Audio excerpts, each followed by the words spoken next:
Well, Jacksonville enters the 2022 campaign as the team expected to improve the most in the win column from 2021. Broncos, Giants, and Lions fans should also be feeling, well, at least a little bit optimistic right now.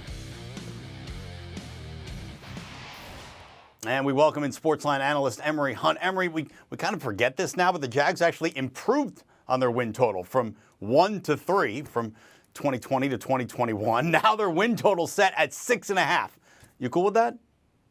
Yeah, it's baby steps. 1, 3, 6.5. I'm cool with that. I'm going over this number. I love the lead-in because when you look at what Jacksonville did defensively, I think that's going to be where we're going to see the biggest growth for this Jaguars football team. Love Trayvon Walker as a guy that you could probably play in line or outside backer, but I really love that second level. You talk about bringing in Chad Muma, Devin Lloyd, two athletic linebackers that can really run. Foye Oluokun coming from the Falcons, another fantastic athletic linebacker. So you pair all that up with Josh Allen and also what they have in the secondary. Tyson Campbell, I think, is going to take that A.J. Terrell type step this season. I love the Jags defense. Now on the offensive side, you have to like the pairing of both Trevor Lawrence and Doug Peterson, because to me, that's the biggest jump we'll see from his game, paired up with a guy that does a great job in maximizing athletic quarterbacks, and to get that free first-round pick back, and Travis Etienne to pair up with Robinson in the backfield. So I'm all in on the Jags. I've been a big fan of Christian Kirk. I think he's going to have this quote-unquote breakout season, that first 1,000-yard season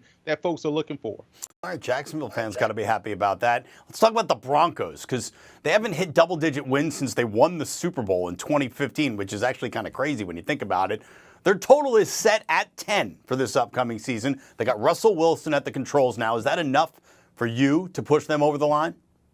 Absolutely. This is a team that should have been flirting with that number for a long time. That's been the biggest bugaboo for Denver, is consistency at quarterback. You add one of the best quarterbacks in the NFL, in NFL history, in Russell Wilson. When we talk about Aaron Rodgers' touchdown to interception ratio, you got to bring up Russell Wilson's, and you also got to throw in his rushing totals and rushing numbers. This guy is an elite quarterback. I just find it comical that folks talk about this AFC West division and don't think the Broncos can finish second behind Kansas City. They have the second best quarterback in the division in Russell Wilson, so definitely smash this over number. This is a team that can threaten KC for the title. Their defense is going to be better this year. They've added some pieces there, but man, you talk about Russell Wilson throwing the ball to Alberto Weebenheim at tight end. They bring in Greg Dulcich. They have Tim Patrick, Jerry Jeudy, KJ Hamler, and Cortland Sutton. This offense, to me, is going to be explosive, dynamic, and they have the right signal caller under center to help lead the way. All right, now let's talk about a team that in my lifetime has probably been the most consistently inconsistent team. And that's the New York Giants. But in the last 8 years, they've only won more than 6 games in a season once. That's consistently terrible. It's a spring of futility that's really sucked the life out of one of the league's oldest and most storied franchises. The total for the G-Men this year is 7. Too high, too low, or just right to you?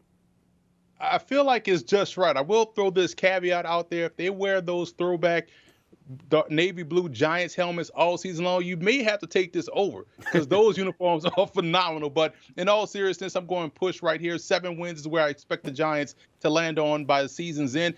Listen, their defense to me will be the story. And the last time I checked, you could still win ball games with your defense and run game. Their offensive line is improved. Saquon Barkley will now trust that knee. 2 years removed from that knee injury, we start to see glimpses of that last season. We'll see it in full-fledged bloom this year behind a very improved offensive line. And going back to that defense, I love what Wink Martindale brings to the table. They get off the bus, pressuring you up front. They get off the bus, pressuring you in your face out there on the perimeter. So this defense will be able to win them a few games. But until Daniel Jones can prove to be consistent, not only just staying healthy for a full 17-game season, but his play being consistent, then I can't trust the team to go over this number. So I'm settling right in at 7.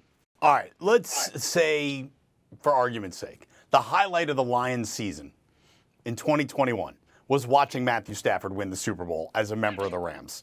That kind of explains it all, right? Their number is 6 for 2022, coming off a 3-win campaign, so that'd be a big improvement. What do you make of the Lions this season? Listen, I love what the Lions are putting together and building out there up front in the Motor City. When you have good offensive line play, the byproduct will be your defensive line will be just as good. You look at their offensive line. They have, to me, arguably the best offensive line in the NFC North. The defensive line adds Aiden Hutchinson. You should expect second-year growth from Levy Onwuzurike up front, along with Alim McNeil, the two defensive tackles. And behind them, they have good linebackers. Keep an eye out for James Houston, the rookie draft pick out of Jackson State, along with Derek Barnes, the thumper out of Purdue. And in the secondary, because your front seven is now solid and sustained, the back seven or the back four should be able to benefit from that. So I see an improved defense. The dominant run game Detroit has, they go three deep in the backfield, which all should allow Jared Goff to play an efficient game. And if they can do that, they'll close out better than they did last year. So they should improve in the win column. All right, Emory, we've gone through those four teams now. We're going to recap your picks in a second. But of the four, Jags, Broncos, Giants, and Lions, of the picks you just made, based on the information you just provided for us, what's your top wager amongst those four? What do you feel best about? You know, based off the great, excellent information I just gave you guys, it comes down to a simple question. Who is the best quarterback of the teams that we talked about? Russell Wilson and the Denver Broncos. I'm full-fledged confident in the Denver Broncos going over that number. This team, again, could challenge Kansas City for the top spot in the AFC West. It's not even a question whether or not they'll finish second in the AFC West. I think they are better than the Chargers. They are better than the Raiders. And because they have the second best quarterback in the division, they'll finish second at worst. But they'll challenge KC. If this defense of Denver can really step up and get consistent play from Bradley Chubb and also from Randy Gregory on the edges in terms of providing pressure, if that happens, they'll win the division. But I see right now they'll finish second. But to me, I feel most confident in Russell Wilson and the Denver Broncos. Boy, I tell you something, you gave us a little extra spice there because that's not a weak division at all. You're saying Broncos definitely at least second place in the West. That's strong, Emory. That's good stuff. You put Russell Wilson on the Chargers, they go to the playoffs. You put Russell Wilson on the Raiders, they go to the playoffs. Russell Wilson is the X factor. There you go. Emory Hunt, thank you so much. So Emory thinks the Jags are actually going to go over the 6.5 in 2022 after winning a total of 4 games the last 2 seasons combined. He likes Russell Wilson. He likes Russell Wilson a lot. And he likes the Broncos to go over 10 wins with Russ at the controls, and the Giants to push on 7. Emory's also bullish on the Lions to be better than the 6 wins projected this coming season. Do you want a sports network that delivers everything that matters about the game? The highlights, the picks, the instant analysis, no yelling, no fake debates, no politics. Hit the subscribe button and never miss a moment.